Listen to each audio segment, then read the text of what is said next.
In the mid-18th century, the 13 American colonies were home to nearly 3 million people, two-thirds of whom were of British descent. The colonies were divided into three groups based on their legal status: republics, Rhode Island, Connecticut; proprietary colonies, Pennsylvania, Delaware, Maryland; and royal colonies, Massachusetts, New Hampshire, New York, New Jersey, Virginia, Georgia, North and South Carolina. The largest city was Philadelphia with a population of 40,000, followed by New York with 25,000 residents. The northern lands were settled by merchants, fishermen, and hunters, while the fertile lands of the south enriched plantation owners. However, the majority of the population were farmers who worked their own lands and relied solely on their own efforts. The most organized patriotic segment of the population consisted of urban craftsmen and small traders, who would play a key role in the upcoming revolution and lay the foundations of the American nation. England possessed superior human, financial, and military resources, leading to arrogant views among army officers towards the colonists. English officers believed in the inferiority of Americans, even resorting to racist ideas. They expected mass support against the handful of rebels and built military plans accordingly. However, faced with complete rejection by the colonists, the English resorted to using terror against the colonial population, burning down cities like Charleston and Bedford in Massachusetts, Kingston in New York, Bristol in Rhode Island, Georgetown in South Carolina, New London, Groton, Fairfield and Norfolk in Connecticut, Springfield, and Connecticut Farms in New Jersey. There were also cases of mass murder of surrendered Revolutionary Army soldiers, such as the German mercenaries in the battle on Long Island and English troops at Fort Grinnell under the command of Traitor Arnold. Some American officers were hanged, like Captain Josiah Huddy and Colonel Isaac Hayne. Only the retaliatory terror of the colonists forced the English to stop these atrocities. Throughout the war, prisoners were subjected to inhumane treatment, with hundreds dying from hunger and confinement, especially on ships. According to the plan, the English army was to block ports and crush the rebels in parts. They managed to occupy all important ports at different times almost without resistance, except for Charleston in May 1780, where 5,500 Americans were captured. However, engaging the Continental Army in general battles European style proved unsuccessful. Americans, especially under the command of Washington and Greene, employed guerrilla tactics, luring the English deeper inland, away from ports, launching surprise ambushes, retreats, and quick maneuvers, attacking at night and in bad weather, focusing on accurate shooting rather than the English's usual bayonet attack after indiscriminate firing. Urban militia regularly supported the troops. The weak military discipline of the colonists was compensated by unity and strength of morale. Washington and other top commanders understood the democratic spirit of the army and embodied it themselves. For example, Israel Putnam, the fifth-ranking general of the Continental Army, rode at the head of his Massachusetts warriors in a single shirt with a torn civilian hat on his head. Democratization and ideological cohesion helped Americans quickly recover even from heavy blows and unexpectedly achieve success. Guerrilla commanders such as Andrew Pickens, Thomas Sumter, Francis Marion, James Williams, William Davis, and Elijah Clark actively utilized the combat experience gained by the colonists in years of clashes with Native Americans.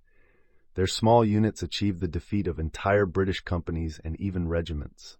Historian G. Apteker concludes, the word American became synonymous with sneaky for many representatives of the ruling circles of England.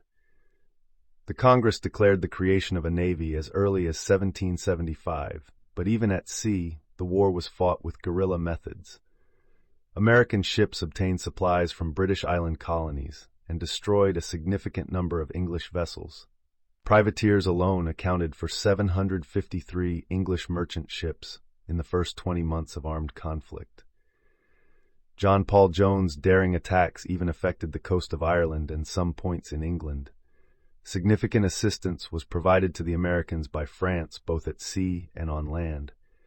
The defeat of the English at the Battle of Yorktown in October 1781, the last major land battle of the war, was largely due to the actions of the French fleet, which cut off the English from the metropolis.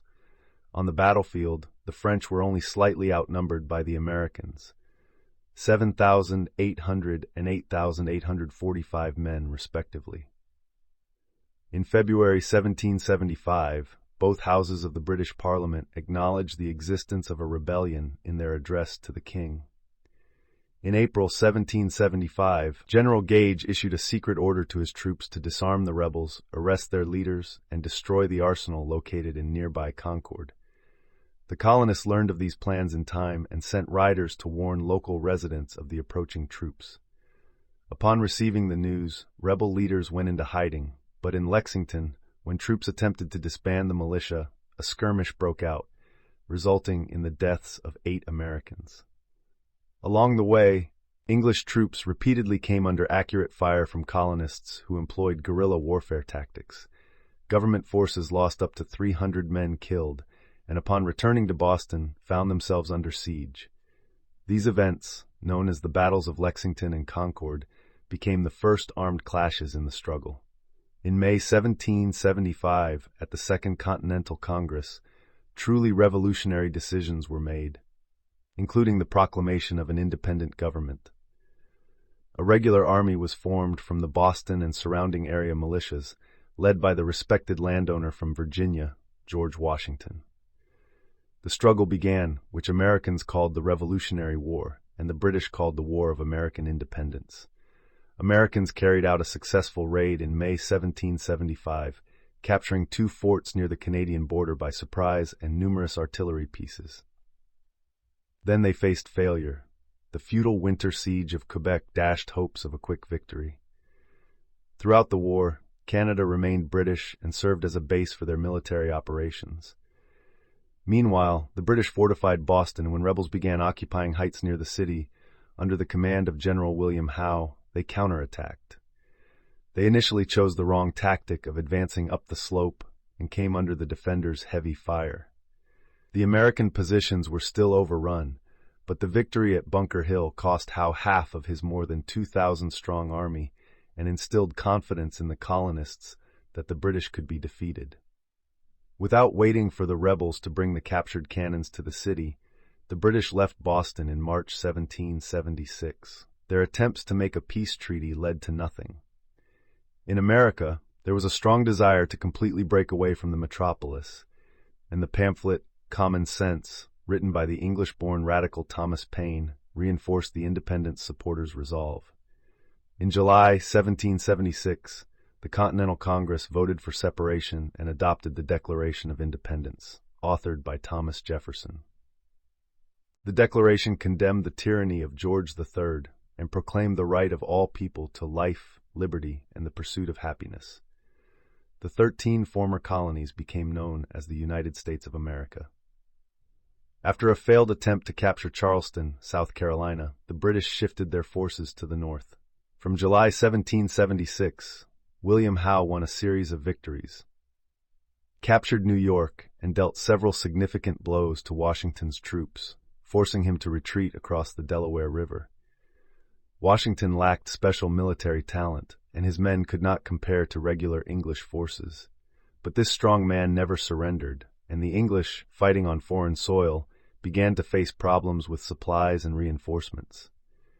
Washington raised the morale of his troops, crossing the Delaware again and surprising almost 1,000-strong enemy garrison on Christmas night in 1776. However, the following year, success was again on General Howe's side, capturing Philadelphia. Washington's army was significantly depleted after that harsh winter. The British were doomed by hopelessly poor planning. While Howe's corps moved towards Philadelphia, another general, John Burgoyne, hoping to join him north of New York, led his army from Canada towards the city of Albany through difficult terrain, falling into colonists' ambushes. As a result, the British found themselves surrounded by superior enemy forces and surrendered at Saratoga. Inspired by the successes of the rebels, the French entered the war on America's side. Soon, their example was followed by the Spanish and the Dutch. The British, who lost naval dominance, had to fight on multiple fronts. George III was already ready to make concessions, but the Americans only wanted independence. Nevertheless, Britain continued the war. Their troops left Philadelphia but held on to New York. Battles were fought with varying success on the northern front. In 1778, the British shifted to a new strategy, aiming to capture the southern lands with their tobacco, rice, and indigo plantations. Initially, everything went well. The British took Georgia, defeated American and French units attempting to capture Savannah, surrounded and forced a large enemy formation to surrender under Charleston, and defeated General Gates, the victor at Saratoga, at Camden, South Carolina. Then British commander Lord Cornwallis decided to capture North Carolina and made a fatal mistake. Americans under Nathanael Greene's command retreated, wearing down the enemy in the process. The British once again withdrew to Virginia, their headquarters sheltered in Yorktown on the Chesapeake Bay. The Americans, not very coordinated with allies, this time assembled large forces around the British, blockading them from the sea with French ships and subjecting them to a barrage of artillery fire. Soon, it was all over. The British surrendered on October 19, 1781. Essentially, the American War of Independence was coming to an end. British forces remained in New York for 2 more years, but combat operations were conducted against the French and beyond the States. In September 1783, the Treaty of Paris was signed, recognizing the independence of the United States of America. The French and Indian War, also known as the 7 Years' War, was a significant conflict that took place from 1754 to 1763. It was a global war involving various European powers, with the main theaters of conflict being in North America, Europe, the Caribbean, and India. The war was sparked by tensions between the British and French over territorial claims in the Ohio River Valley. Both sides enlisted Native American allies, leading to brutal frontier warfare. The British ultimately emerged victorious, gaining control of Canada and Florida from the French. The war had a profound impact on the American colonies, setting the stage for future conflicts and shaping the path to independence. Interesting numbers and statistics from the war include over 1 million deaths worldwide, making it one of the deadliest conflicts in history up to that point. The financial cost of the war was staggering, with Britain accumulating a massive debt that would contribute to tensions with the colonies in the years to come. The French and Indian War laid the groundwork for the American Revolution, as the experience of fighting alongside British troops and against the French fostered a sense of unity and military experience among the colonists. This chapter of history serves as a crucial backdrop to understanding the formation of the United States of America and the struggles for independence that followed. The period of taxation and rebellion marked a crucial turning point in the relationship between the American colonies and the British Empire. The imposition of various taxes by the British government, such as the Stamp Act, Townshend Acts, and Tea Act, without colonial representation in Parliament, sparked widespread discontent among the colonists. The rallying cry of "No taxation without representation" encapsulated the growing sentiment of defiance against British authority. Interesting details and facts from this period include the formation of groups, like the Sons of Liberty and Daughters of Liberty, who organized protests, boycotts, and acts of resistance against British policies. The Boston Tea Party of 1773, where colonists disguised as Native Americans dumped tea into Boston Harbor in protest of the Tea Act, stands out as a bold act of rebellion. The Intolerable Acts, a series of punitive measures imposed by the British in response to the Tea Party, further fueled tensions and pushed the colonies closer to open rebellion. The First Continental Congress convened in 1774, bringing together representatives from 12 colonies to discuss grievances and coordinate resistance efforts. The battles of Lexington and Concord in April 1775 marked the outbreak of armed conflict between colonial militia and British troops, igniting the flames of revolution. Interesting numbers and statistics from this period include the estimated cost of the French and Indian War to the British Empire, which contributed to the decision to impose taxes on the colonies to recoup expenses. The Boston Tea Party resulted in the destruction of tea worth over £10,000 in today's currency. The Continental Congress issued the Olive Branch Petition in 1775, seeking reconciliation with Britain, but it was rejected by King George III. The Declaration of Independence, adopted in 1776, outlined the grievances of the colonies and proclaimed their independence from British rule. The Revolutionary War officially began with the battles of Lexington and Concord and continued with key engagements like Bunker Hill, Saratoga, and Yorktown. The support of foreign powers, particularly France, played a crucial role in tipping the scales in favor of the American forces. The Treaty of Paris in 1783 formally recognized the independence of the United States of America and marked the end of the Revolutionary War. The period of taxation and rebellion laid the foundation for the birth of a new nation founded on principles of liberty, democracy, and self-governance. The Declaration of Independence, adopted in 1776, marked a pivotal moment in American history. Authored by Thomas Jefferson, the Declaration condemned the tyranny of King George III and proclaimed the inalienable rights of all people to life, liberty, and the pursuit of happiness. This foundational document declared the 13 former colonies as the United States of America, solidifying their resolve for independence. Interesting details and facts from this period include the Continental Congress convening in 1775 to discuss grievances and coordinate resistance efforts. The Olive Branch Petition, seeking reconciliation with Britain, was rejected by the king, further escalating tensions. The battles of Lexington and Concord in April 1775 marked the outbreak of armed conflict between colonial militia and British troops, setting the stage for revolution. The Revolutionary War officially began with these engagements and continued with key battles like Bunker Hill, Saratoga, and Yorktown. The support of foreign powers, particularly France, played a crucial role in tipping the scales in favor of the American forces.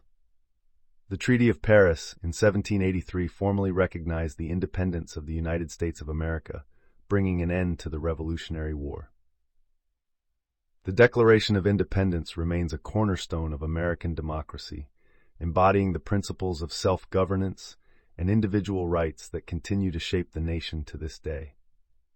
The American Revolutionary War, spanning from 1775 to 1783, was a defining conflict that shaped the birth of the United States of America. The war was characterized by a series of strategic maneuvers, battles, and alliances that ultimately led to the defeat of the British forces and the recognition of American independence.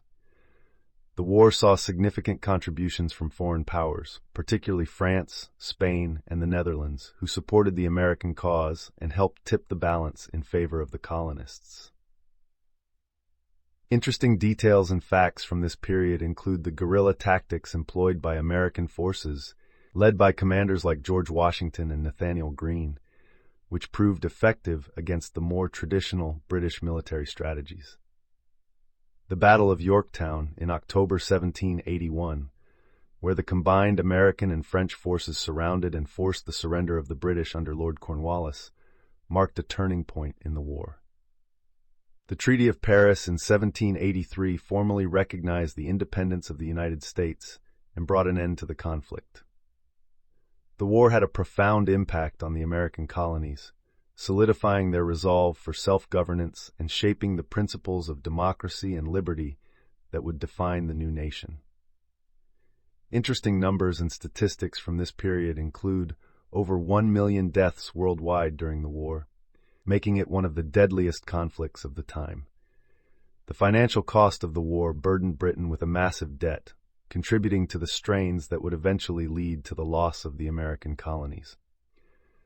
The support of foreign powers, particularly France, Spain, and the Netherlands, played a crucial role in providing military aid and resources to the American forces.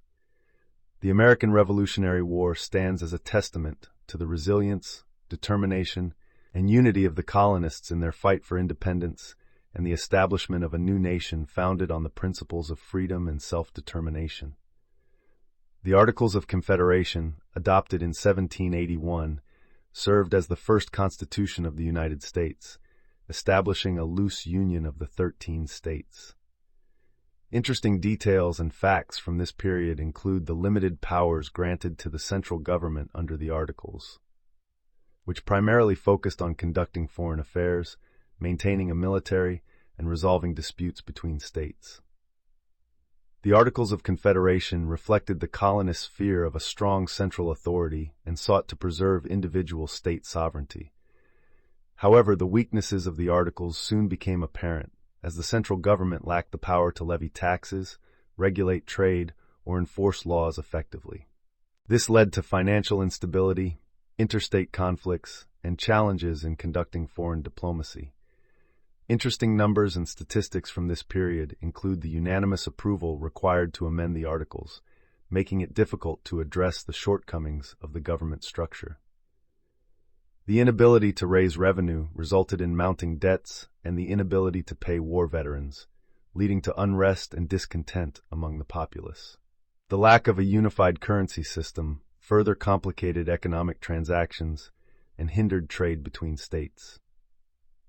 The weaknesses of the Articles of Confederation ultimately paved the way for the Constitutional Convention of 1787, where delegates gathered to draft a new constitution that would create a stronger federal government. The transition from the Articles of Confederation to the Constitution marked a critical step in shaping the governance and structure of the United States, addressing the shortcomings of the previous system and laying the foundation for a more unified and effective government. The Constitutional Convention of 1787 was a pivotal event in American history, where delegates from the 13 states gathered in Philadelphia to revise the Articles of Confederation. Interesting details and facts from this period include the decision to draft a new constitution that would create a stronger federal government with the power to levy taxes, regulate trade, and enforce laws effectively. The delegates, including notable figures like George Washington, James Madison, and Benjamin Franklin, engaged in intense debates and compromises to form a more perfect union. The Great Compromise, which established a bicameral legislature with proportional representation in the House of Representatives and equal representation in the Senate, was a key outcome of the convention. The Three-Fifths Compromise addressed the contentious issue of counting enslaved individuals for representation and taxation purposes. The Constitution created a system of checks and balances among the three branches of government, executive, legislative, and judicial, to prevent any one branch from becoming too powerful. Interesting numbers and statistics from this period include the attendance of 55 delegates from 12 states. Rhode Island did not send representatives at the convention, with George Washington presiding over the proceedings. The Constitution, consisting of 7 articles, was signed on September 17, 1787, and sent to the states for ratification. The ratification process required approval from 9 out of the 13 states for the Constitution to take effect. The Constitutional Convention laid the foundation for the modern system of government in the United States, establishing principles of federalism, separation of powers, and individual rights that continue to shape the nation today. The ratification of the Constitution marked a critical juncture in American history, as the newly drafted document sought to address the shortcomings of the Articles of Confederation and establish a more robust federal government. Interesting details and facts from this period include the ratification process, which required approval from 9 out of the 13 states for the Constitution to take effect. The debates surrounding the ratification highlighted key issues such as the balance of power between the states and the federal government, the protection of individual rights, and the structure of the legislative branch. The Federalist Papers, a series of essays written by Alexander Hamilton, James Madison, and John Jay, played a significant role in advocating for the ratification of the Constitution and explaining its principles to the public. Interesting numbers and statistics from this period include the ratification timeline, with Delaware being the first state to ratify the Constitution on December 7, 1787, and Rhode Island being the last to ratify on May 29, 1790. The ratification process was not without opposition, as anti-federalists raised concerns about the potential for a centralized government to infringe upon states' rights and individual liberties. Ultimately, the Constitution was ratified, laying the groundwork for the system of government that continues to govern the United States to this day. The formation of the federal government in the United States was a pivotal moment following the ratification of the Constitution. The new government structure aimed to address the weaknesses of the Articles of Confederation, granting more power to the central authority. The federal government was designed to have the authority to levy taxes, regulate trade, and enforce laws effectively, ensuring a more unified approach to governance. The establishment of a system of checks and balances among the three branches, executive, legislative, and judicial, aimed to prevent any branch from becoming too powerful. The transition to the federal government marked a significant step towards creating a more stable and effective system of governance in the young nation. The path to achieving independence for the American colonies was paved with resilience, unity, and strategic military tactics. The colonists, predominantly farmers and urban craftsmen, played a key role in the revolution against British tyranny. The British, underestimating the colonists, resorted to brutal tactics and atrocities, but faced fierce resistance. The support of foreign powers, particularly France, proved instrumental in tipping the scales in favor of the Americans. The battles of Lexington and Concord marked the outbreak of armed conflict, leading to the formal Declaration of Independence in 1776. The Revolutionary War, fought with guerrilla tactics and foreign aid, culminated in the British surrender at Yorktown in 1781. The Treaty of Paris in 1783 formally recognized the independence of the United States of America, marking the end of the arduous journey towards freedom.